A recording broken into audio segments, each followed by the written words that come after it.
Yesus ingin supaya kita punya komitmen untuk mentaati dirinya dan menjadi seperti dirinya, memiliki storge dan memiliki agape. Mungkinkah itu?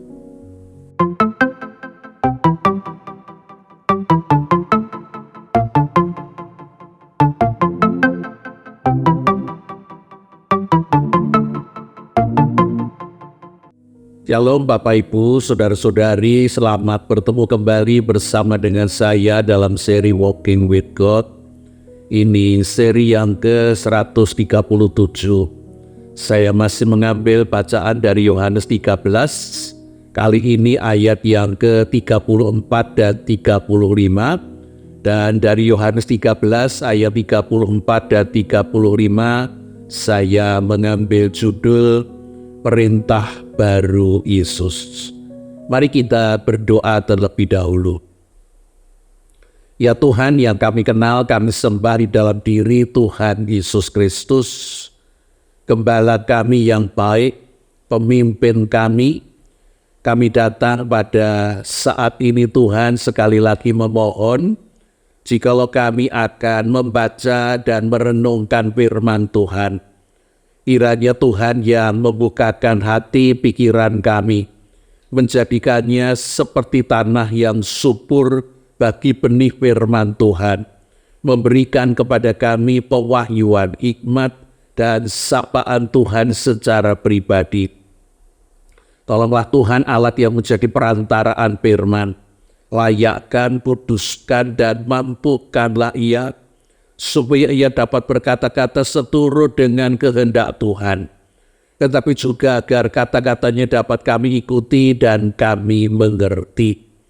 Mari Tuhan berfirmanlah, oleh karena kami bersedia untuk mendengarkannya. Di dalam nama Tuhan kami yang hidup, Sang Firman yang sudah menjadi Sang Manusia, Tuhan Yesus Kristus, kami berdoa, kami memohon. Terima kasih. Amin. Mari kita membaca terlebih dulu Yohanes pasal yang ke-13 ayat 34 dan 35 yang dituliskan demikian. Aku memberikan perintah baru kepada kamu, yaitu supaya kamu saling mengasihi, sama seperti aku telah mengasihi kamu. Demikian pula kamu harus saling mengasihi. Dengan demikian semua orang akan tahu bahwa kamu adalah murid-muridku, yaitu jikalau kamu saling mengasihi. Di dalam Yohanes 13 ayat yang ke-34 ini dikatakan, aku memberikan perintah baru kepadamu. Dan perintah itu ternyata supaya murid-murid saling mengasihi. Lalu pertanyaannya adalah, di mana barunya itu? Apa yang menyebabkan Yesus mengatakan bahwa perintahnya ini menjadi perintah yang baru?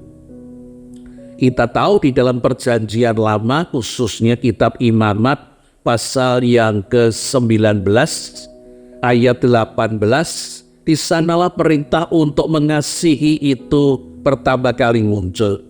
Imamat 19 ayat 18 dikatakan demikian, janganlah engkau menuntut balas, dan janganlah engkau menaruh dendam terhadap orang-orang sebangsamu, melainkan kasihilah sesamamu manusia seperti dirimu sendiri.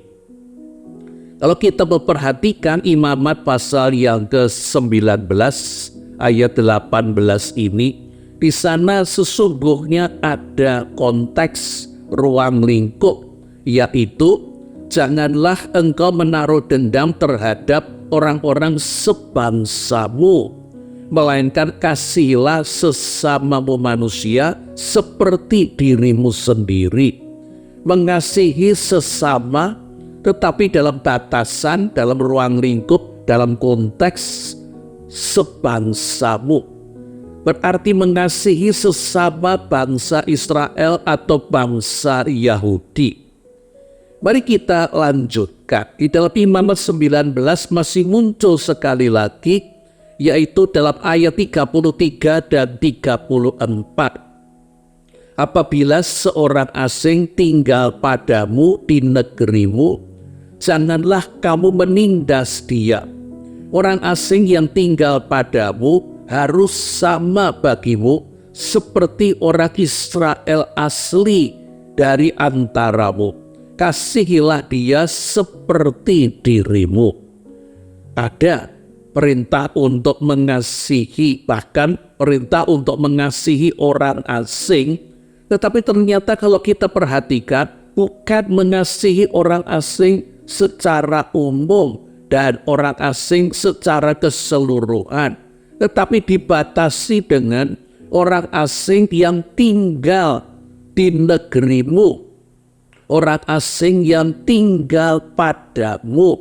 Berarti orang-orang yang tinggal di tengah-tengah orang-orang Israel, merekalah yang tidak boleh ditindas, merekalah yang harus diperlakukan seperti orang Israel asli.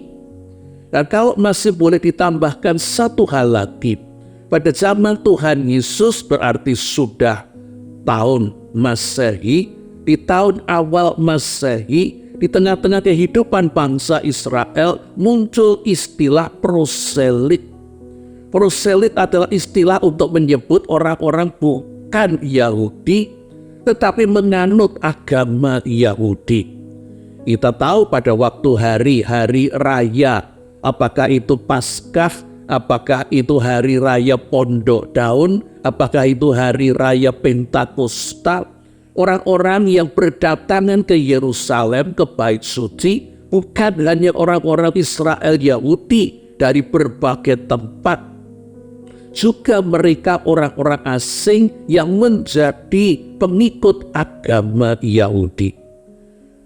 Dengan demikian kita menemukan bahwa perintah untuk mengasihi sesama, kalau boleh dikatakan perintah yang pertama atau perintah yang lama, mengasihi sesama seperti diri sendiri dalam batasan, dalam ruang lingkup, dalam konteks sesama bangsa Israel Yahudi. Ataupun kalau menyangkut orang asing yang tinggal di tengah-tengah orang-orang Israel, atau orang asing yang menganut agama Israel. Bapak Ibu, saudara-saudari yang dikasihi oleh Tuhan Yesus Kristus, ketika Tuhan Yesus muncul dan mengajar, dan kemudian ditanya, mana hukum yang terutama? Dan Tuhan Yesus mengutip dua bagian perjanjian lama, yaitu Ulangan 6 ayat yang ke-5, kasih kepada Allah, dan digabungkan dengan Imamat 19 ayat 18 tadi, mengasihi sesama seperti diri sendiri. Apa yang diucapkan Tuhan Yesus ini dituliskan di dalam Matius 22 ayat 37 sampai dengan 39. Dan dalam kesempatan lain, ketika seorang Farisi, atau lebih tepat seorang ahli Taurat, bertanya kepada Yesus, apakah dan manakah hukum yang terutama? Dan karena dia seorang ahli Taurat, Yesus balik bertanya, menurutmu apakah hukum yang terutama itu? Dan dengan tepat ahli Taurat itu mengatakan bahwa hukum yang terutama adalah mengasihi Tuhan Allah dan mengasihi sesama manusia. Dan itu diucapkan dalam satu rangkaian kalimat.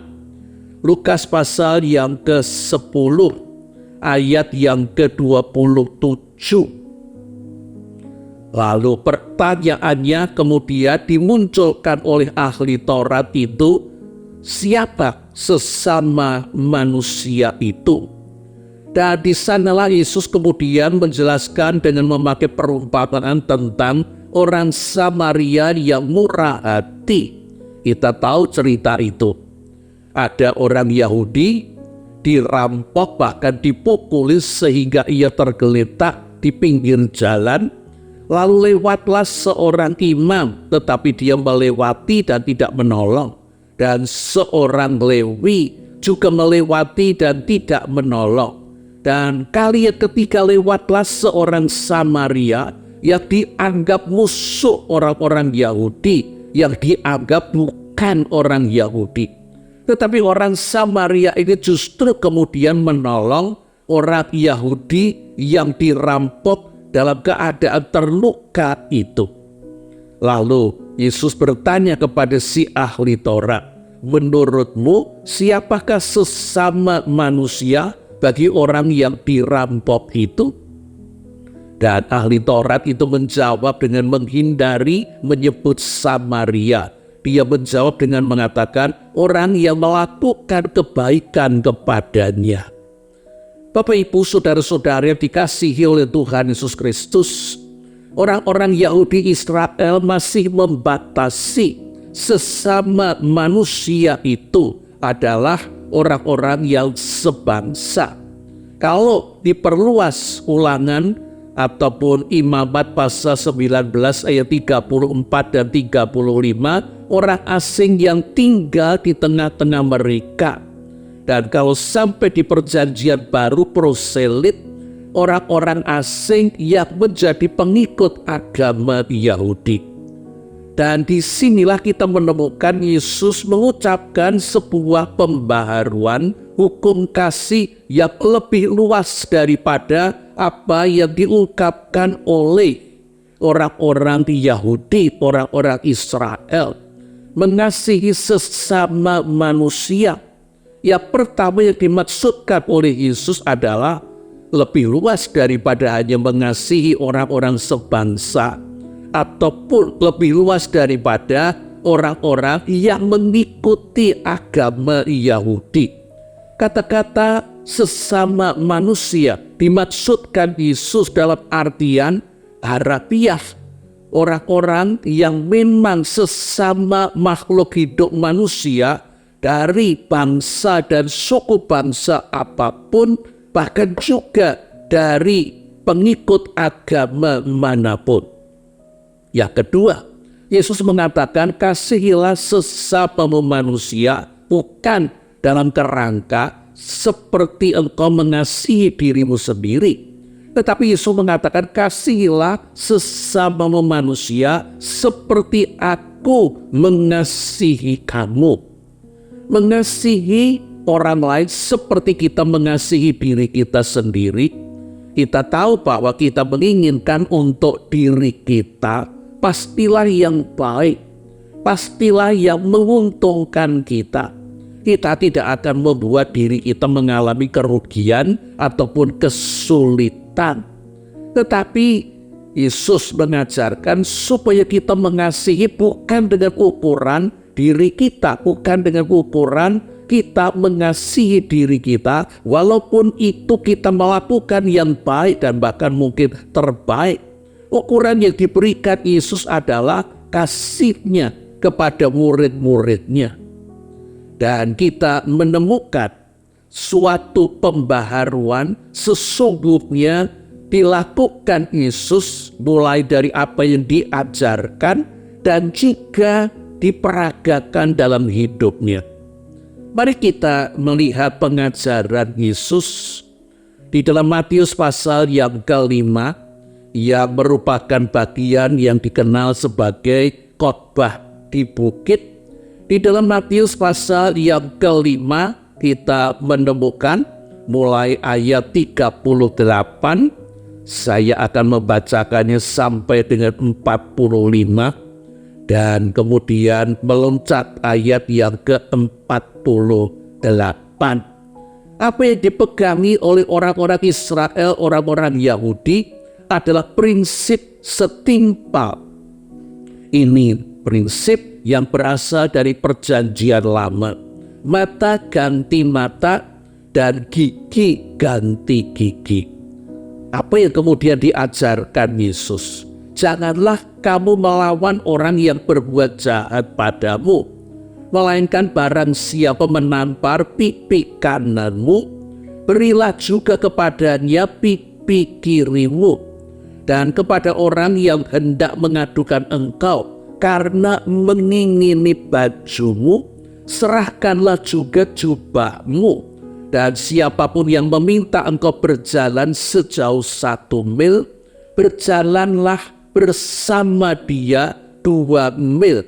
Barang siapa yang meminta kepadamu, berilah kepada orang yang meminta kepadamu, dan jangan menolak orang yang mau meminjam daripadamu. Kamu telah mendengar firman, kasihilah sesamamu dan bencilah musuhmu. Tetapi aku berkata kepadamu, kasihilah musuhmu dan berdoalah bagi mereka yang menganiaya kamu. Karena dengan demikianlah kamu menjadi anak-anak Bapamu yang di surga, yang menerbitkan matahari bagi orang yang jahat dan orang yang baik, dan menurunkan hujan bagi orang yang benar dan orang yang tidak benar. Ayat 48. Karena itu haruslah kamu sempurna, sama seperti Bapamu yang di surga adalah sempurna.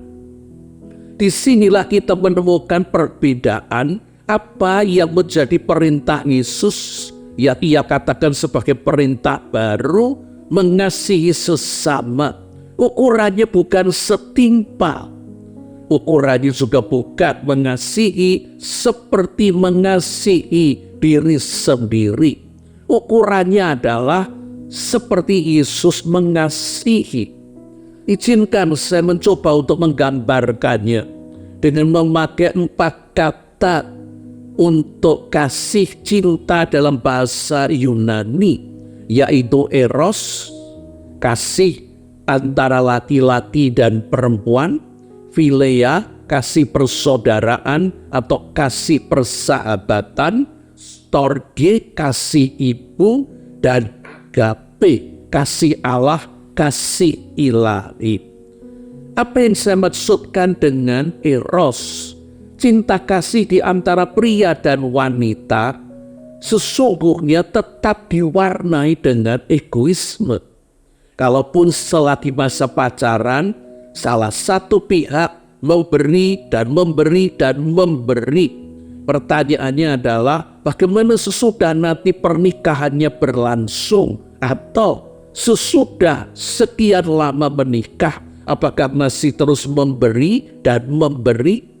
Eros seringkali masih dibayang-bayangi dengan mementingkan diri sendiri, memberi lebih sedikit, menerima dan memberi masih lebih ingin untuk menerima lebih banyak, memberinya sedikit. Bagaimana dengan kasih persaudaraan atau kasih persahabatan, philia? Di dalam persahabatan kita seharusnya melakukan timbal balik yang seimbang antara memberi dan menerima. Memang kemampuan orang tidak sama, sehingga kita mengatakan memberi dan menerima dalam persahabatan mestinya relatif seimbang.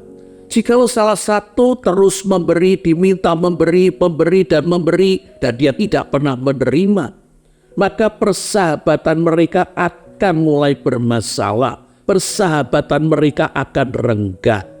Philia, memberi dan menerima relatif seimbang, walaupun tidak sama persis jumlahnya. Dan storge, kasih ibu, kita tahu bahwa banyak kali ibu mengasihi dan mengasihi dan mengasihi. Kasih ibu digambarkan dengan memberi lebih banyak daripada meminta. Dan agape, kasih Allah, kasih ilahi, melulu memberi, kasih tanpa pamrih. Walaupun masih bisa dikatakan kasih Allah pun sebetulnya masih meminta, yaitu kasihnya. Tuhan meminta dibalas dengan kasih kita. Jadi kalau hukum yang lama, perjanjian lama setimpal, kita bisa mengatakan mungkin ilustrasinya adalah eros. Kasih sebagaimana kita mengasihi diri kita sendiri setimpal. Yang lebih penting adalah diri kita. Mungkin bisa juga sampai kepada persahabatan, memberi dan menerima ya relatif seimbang. Tetapi yang Yesus katakan sebagai perintah baru bukan ya memberi seimbang dengan menerima, tetapi supaya memberi lebih banyak. Kalau kamu ditapar pipi kanan, berikan pipi kiri. Kalau kamu diminta bajumu, berikan juga jubahmu. Kalau kamu diminta berjalan 1 mil, berjalanlah 2 mil. Bukan kasihilah sesamamu dan bencilah musuhmu, tetapi kasihilah musuhmu dan berdoalah untuk mereka yang menganiaya kamu. Yang Yesus maksudkan dengan perintah baru, kita ilustrasikan sebagai itulah storge dan agape. Memberi lebih banyak daripada meminta. Bapak Ibu saudara-saudari yang dikasihi oleh Tuhan Yesus Kristus, kriteria yang diberikan Yesus supaya murid-muridnya saling mengasihi bukan lagi kriteria perjanjian lama, tetapi kriteria yang baru.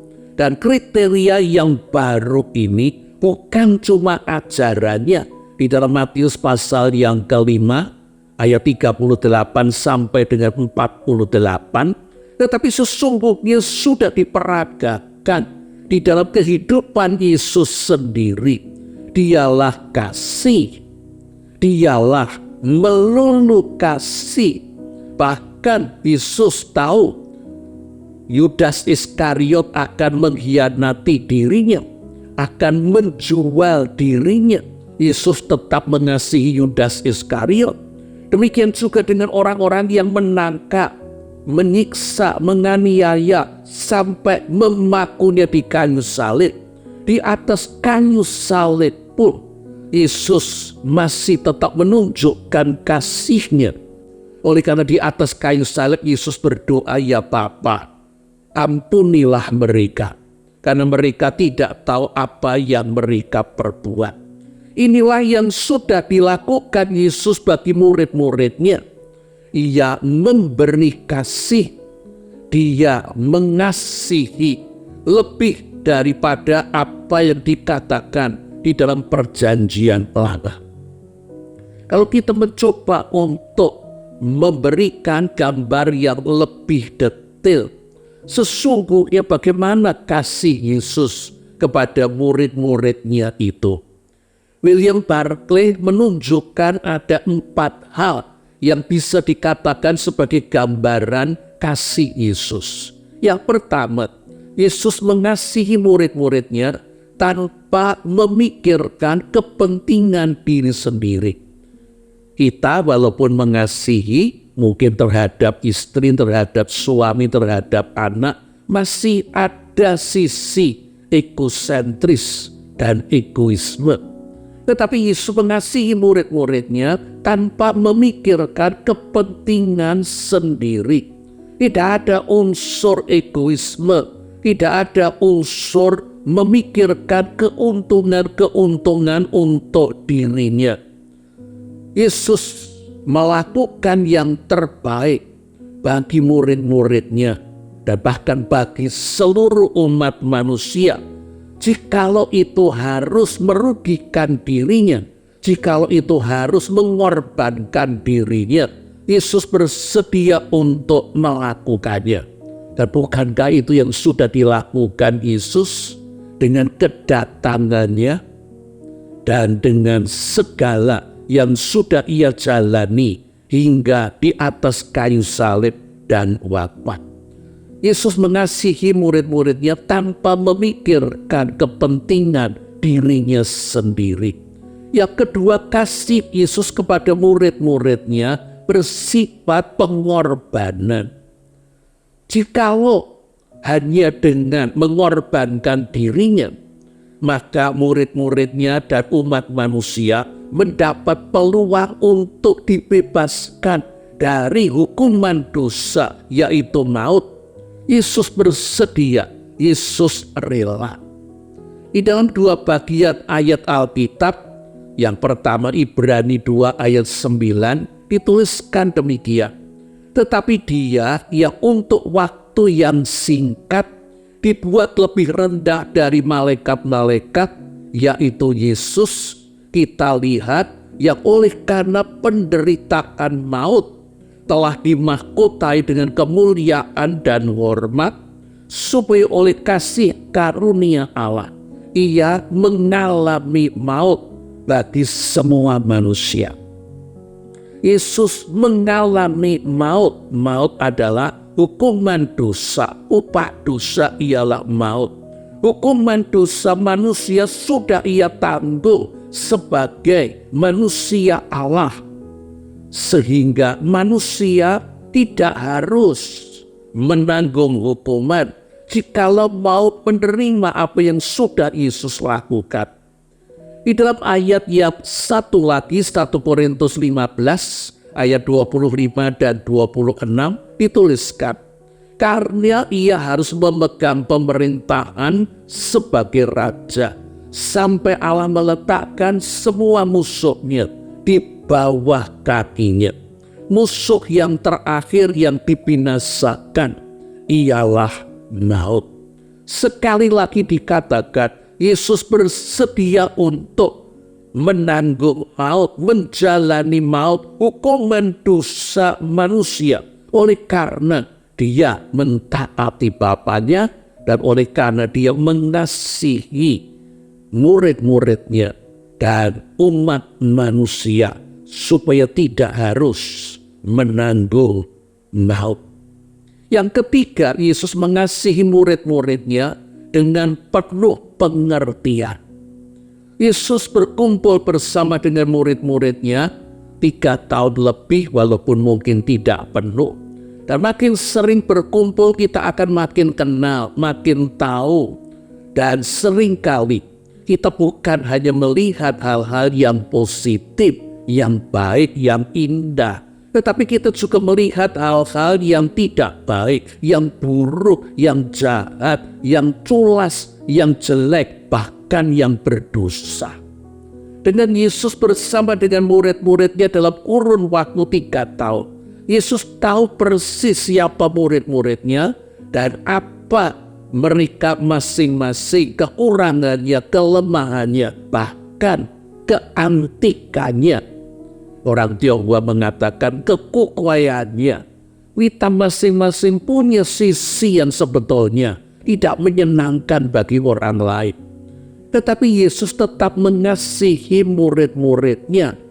Bahkan ketika ia tahu Simon Petrus akan menyangkal dirinya, dan sesungguhnya bukan cuma Simon Petrus, oleh karena ke-10 murid yang lain dikurangi Yudas Iskariot juga mengucapkan sesumbar seperti Simon Petrus tidak akan meninggalkan Yesus.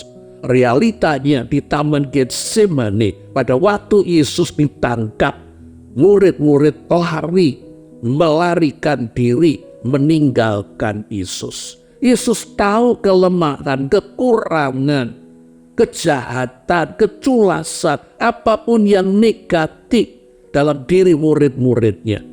Tetapi sekaligus ia tahu murid-muridnya belum selesai.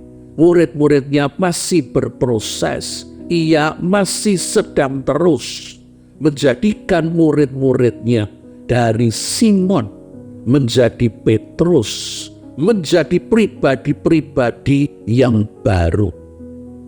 Dan yang keempat, kasih Yesus kepada murid-muridnya bersifat mengampuni.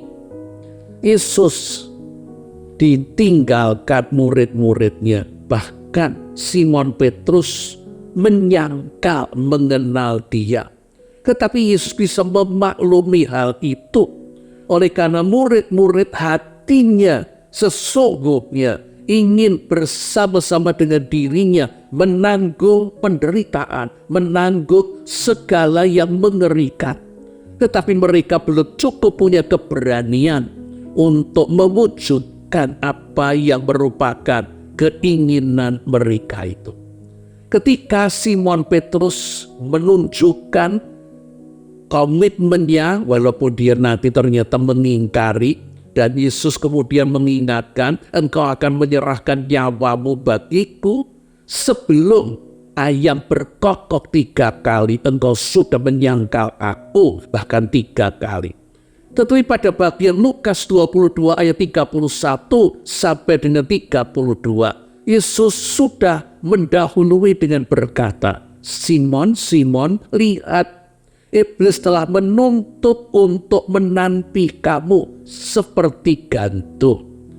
Sesumbar Simon Petrus mau ditampi iblis seperti biji gandum, biji beras. Jikalau kosong akan tertiup angin jatuh di luar tampah nampan. Tetapi jikalau berisi akan kembali jatuh di tempatnya. Tetapi aku telah berdoa untuk engkau supaya imanmu jangan gugur.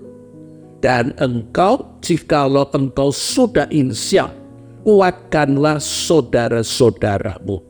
Yesus mau memaafkan murid-muridnya.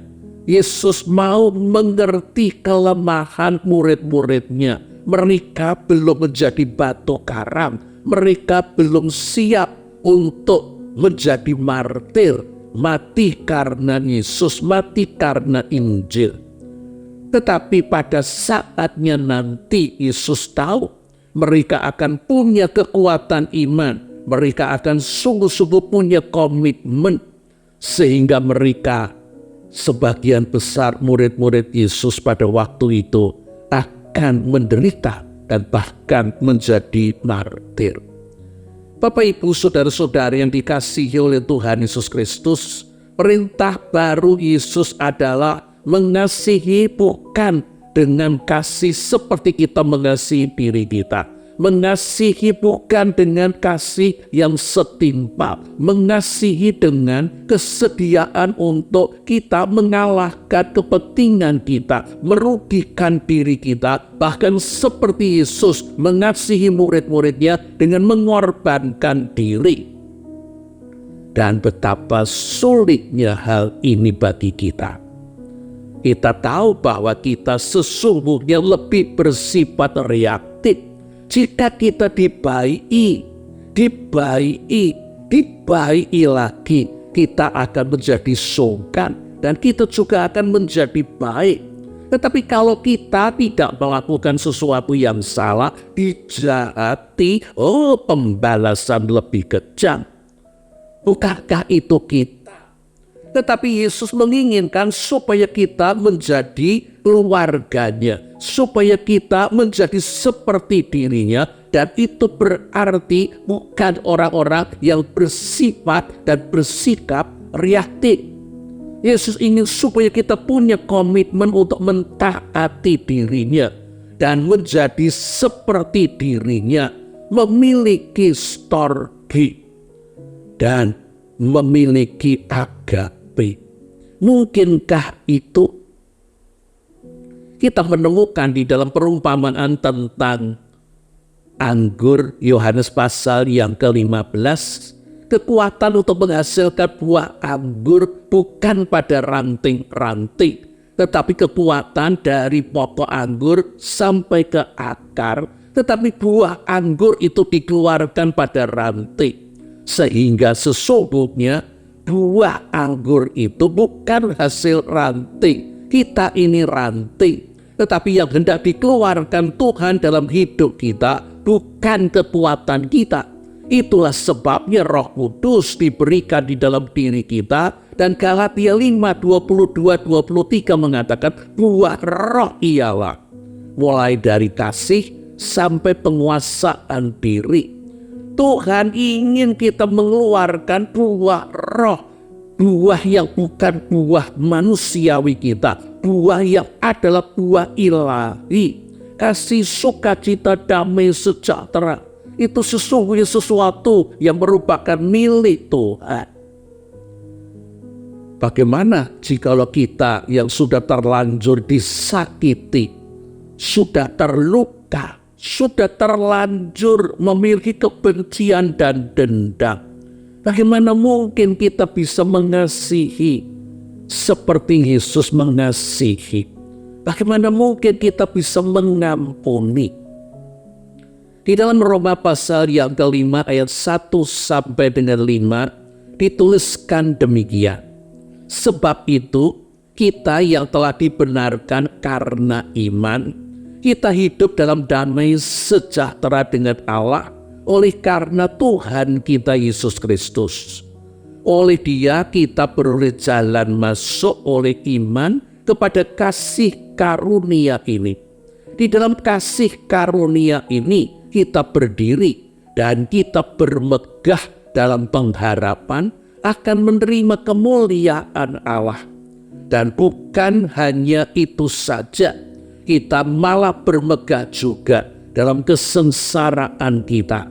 Karena kita tahu bahwa kesengsaraan itu menimbulkan ketekunan, dan ketekunan menimbulkan tahan uji, dan tahan uji menimbulkan pengharapan, dan pengharapan tidak mengecewakan. Karena kasih Allah telah dicurahkan dalam hati kita oleh Roh Kudus yang dikaruniakan kepada kita. Dikatakan bahwa kita ini mestinya berpengharapan. Kalau kita belum bisa mengampuni, kalau kita belum bisa melepas kebencian dan dendam, kita mesti terus berpengharapan. Izinkan saya memakai kisah lama yang mungkin juga sudah pernah saya pakai dalam Walking with God series sebelumnya, atau mungkin Bapak Ibu juga sudah pernah mendengar kisah ini. Kisah tentang seorang misionaris penginjil dari Belanda, Corrie ten Boom. Corrie ten Boom bersama dengan kakaknya dan ayahnya dan keluarganya melindungi orang-orang Yahudi di rumah mereka, menyembunyikan orang-orang Yahudi. Dan pada saat akhirnya mereka ketahuan, keluarga Corrie ten Boom dibawa ke dalam penjara, mulai dengan dipenjarakan di Belanda, dan akhirnya Corrie ten Boom dan kakaknya Betsy dibawa ke Jerman. Mereka dibawa ke konsentrasi, kamp konsentrasi Ravensbrück di Jerman, dan mereka mengalami hal yang buruk di sana. Sampai kemudian Betsy meninggal dunia. Corrie ten Boom bisa keluar dari kamp konsentrasi Ravensbrück ini oleh suatu keajaiban 1 minggu sebelum wanita-wanita seusia dia dimasukkan ke dalam ruang gas. Dan sekian tahun Corrie ten Boom melayani sebagai misionaris kemana kemari sesuai dengan apa yang diperintahkan Tuhan. Dia keliling ke berbagai negara. Tahun 1947 dia berada di Munich untuk menyampaikan kabar pengampunan Tuhan bagi Jerman yang sudah kalah perang. Ketika dia berkhotbah tentang kasih pengampunan Tuhan, salah satu yang kemudian mengganggu dia adalah dia merasa mengenali sosok seorang laki-laki dengan badan besar, kepala botak. Ia meyakini bahwa itu adalah sipir penjara kamp konsentrasi Ravensbrück yang paling kejam. Ia mulai gelisah, lebih-lebih sesudah dia selesai khotbah dan harus menerima jabat tangan jemaat. Demikian juga dengan orang ini, di hadapannya berkata, "Khotbah yang bagus, Fraulein, betapa senangnya mengetahui sebagaimana yang Anda katakan bahwa semua dosa-dosa kita sudah berada di dasar laut." Corrie ten Boom mengutip ayat kitab Nabi kecil yang mengatakan dosa-dosa kita sudah dibuang Tuhan ke dalam tubir-tubir laut. Dan Corrie ten Boom senang dengan menambahkan, Tuhan meletakkan papan pengumuman di sana, dilarang memancing di sini. Mungkin itu juga yang ia sampaikan. Lalu mantan sipir ini berkata, Anda menyebut-nyebut Ravensbrück dalam khotbah Anda. Saya dulu adalah salah seorang penjaga di sana. Namun setelah itu saya menjadi seorang Kristen. Saya tahu Allah telah mengampuni saya atas kekejaman yang saya lakukan di sana. Tetapi saya ingin mendengar sekali lagi dari mulut Anda. Maukah Anda mengampuni saya? Corrie ten Boom mengingat peristiwa-peristiwa masa lalu. Darahnya serasa membeku, hatinya menjadi dingin. Ia sulit untuk mengangkat tangannya menyambut jabat tangan mantan sipir ini. Tetapi dia baru berkhotbah tentang pengampunan. Dia tahu bahwa mengampuni itu bukan tentang emosi. Mengampuni itu adalah tindakan kemauan. Dan kemauan dapat berjalan bagaimanapun temperatur hati. Dalam situasi yang kritis itu, Corrie ten Boom menaikkan doanya dalam hati. Yesus, tolonglah aku. Dan ia merasakan kedamaian. Dan bukan cuma kedamaian. Ia merasakan arus kehangatan yang masuk dari bahunya. Dan kemudian terus mengalir ke tangannya. Menolong tangannya untuk bisa terangkat. Menyambut jabat tangan si mantan sipir. Bahkan ia dipenuhi dengan arus kehangatan kasih Allah ini. Hingga mendatangkan kesembuhan. Dan kasih Allah ini menyebabkan air matanya bercucuran. Dan dengan menangis dan menyambut jabat tangan si mantan sipir, Corrie ten Boom mampu berkata, saya mengampuni saudara dengan segenap hatiku. Mereka berpandangan dan mereka merasakan kasih Tuhan. Bapak Ibu, Corrie ten Boom mengatakan bahwa ia tidak pernah lagi merasakan kasih Tuhan sedemikian besar. Dan ia tahu, ia mengalami Roma 5 ayat yang ke-5. Kasih Allah dicurahkan di dalam hati kita melalui Roh Kudus. Hal yang sama berlaku bagi saya, Bapak Ibu. Apabila kita masih ada yang belum mampu kita berikan pengampunan, kita masih diliputi dengan kebencian dan dendam, kita membutuhkan pertolongan Kristus. Mari kita minta supaya kasih Kristus yang sudah dinyatakan di atas kayu salib Golgota, kasih yang membuat ia dapat berdoa, ya Bapa, ampunilah mereka, karena mereka tidak tahu apa yang mereka perbuat. Dialirkan melalui Roh Kudus, memenuhi hati kita, menyembuhkan luka kita, dan bahkan memenuhi hati kita, dan mengalirkan kasih Allah itu di dalam hati kita, melalui bibir kita, melalui sorot mata kita, dan melalui tindakan kita.